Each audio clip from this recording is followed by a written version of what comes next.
Assalamualaikum warahmatullahi wabarakatuh. Dalam video ini saya akan melakukan analisis normalisasi 1NF sampai 5NF dalam skripsi program studi sistem informasi program sarjana milik Putri Fitriani Ahmad tentang sistem informasi berbasis web menggunakan proxy klik pada Perumahan Geraha Lestari Makassar. Pertama, kita tahu dulu apa itu normalisasi database. Normalisasi adalah proses pengorganisasian data dalam database untuk menghindari redundansi dan anomali. Yang pertama, 1NF mengharuskan setiap kolom berisi nilai atomik dan tidak ada grup berulang.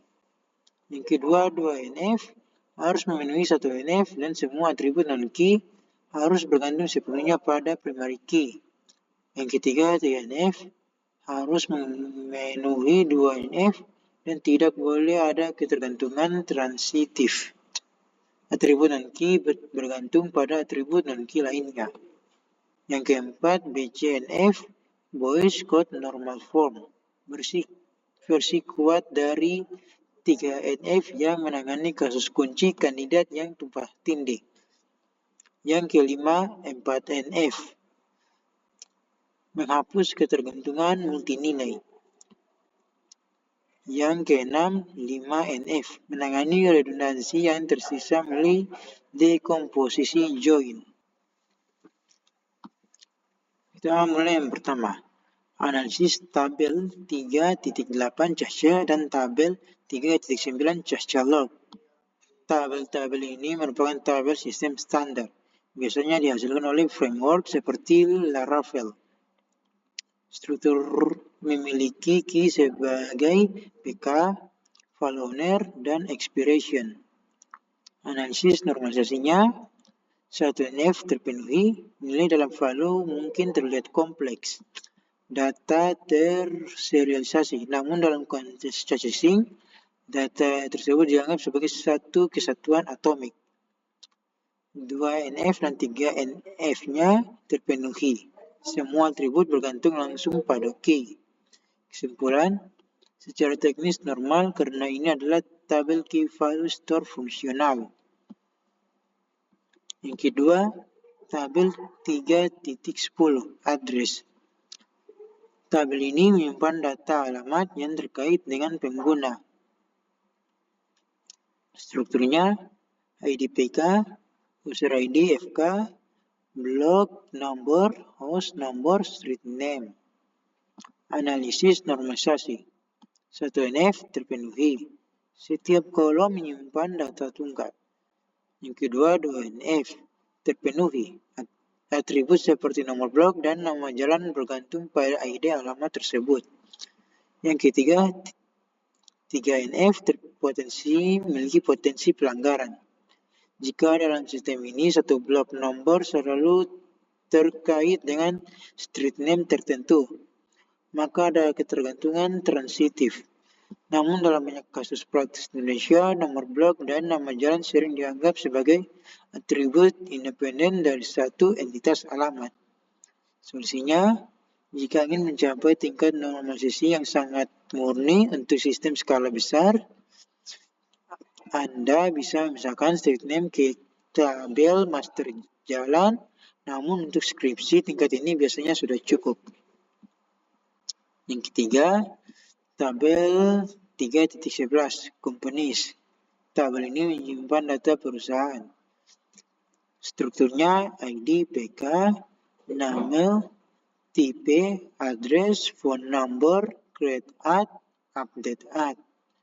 Analisis normalisasinya, 1NF terpenuhi, 2NF terpenuhi, namun 3NF-nya melanggar.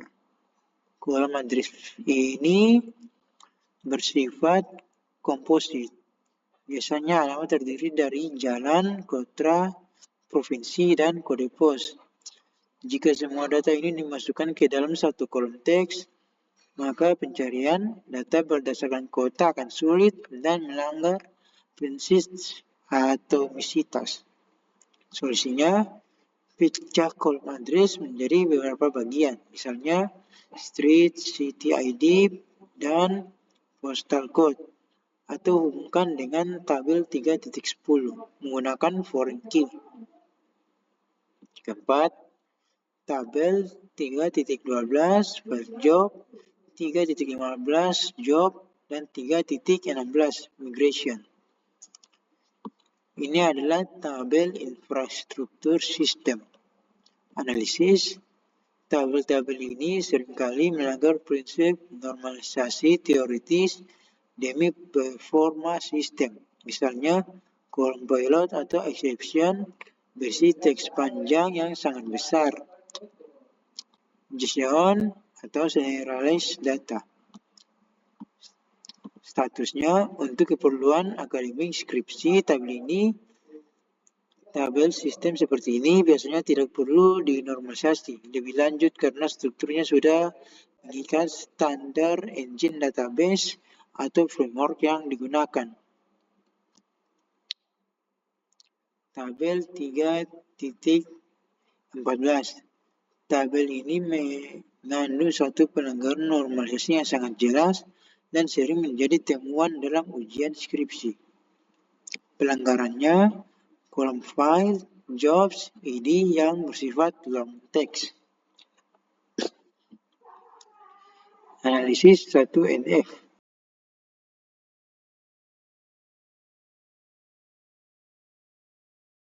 Analisis 1NF. Melanggar. Kolom ini kemungkinan besar menyimpan daftar ID pekerjaan yang gagal dalam bentuk teks. Misal 1, 2, 5, 10. Ini melanggar aturan nilai atomik. Anda tidak bisa dengan mudah melakukan join atau indexing pada ID yang tertimbun dalam string teks tersebut. Solusi, gunakan tabel perantara, pivot tabel bernama job batch failure yang berisi kolom batch ID dan jobs ID. Dengan begitu, setiap kegagalan pekerjaan memiliki barisnya sendiri. Yang keenam, tabel 3.13 future visitor. Ini adalah tabel yang paling kompleks dalam lampiran dan memiliki beberapa isu normalisasi serius. Analisis 1NF terpenuhi. Analisis 2NF melanggar. Tabel ini mencampur adukan data kunjungan dengan data pengunjung. Atribut visitor, nama, dan phone number adalah properti dari seorang pengunjung, bukan properti dari sebuah rencana kunjungan. Jika pengunjung yang sama datang 10 kali, maka nomor dan nama teleponnya akan ditulis ulang sebanyak 10 kali. Ini menyebabkan redundansi data. Analisis 3NF-nya melanggar. Ada ketergantungan transitif vehicle type seringkali bergantung pada vehicle number. Jika sebuah mobil dengan plat nomor tertentu adalah sedan, maka setiap kali plat ini muncul, tipenya pasti sedan. Analisis 4NF. Karena tabel ini menyimpan banyak fakta independen yang siapa yang berkunjung, alamat yang dituju, kendaraan apa yang digunakan, dalam satu baris besar ada risiko anomali multi nilai.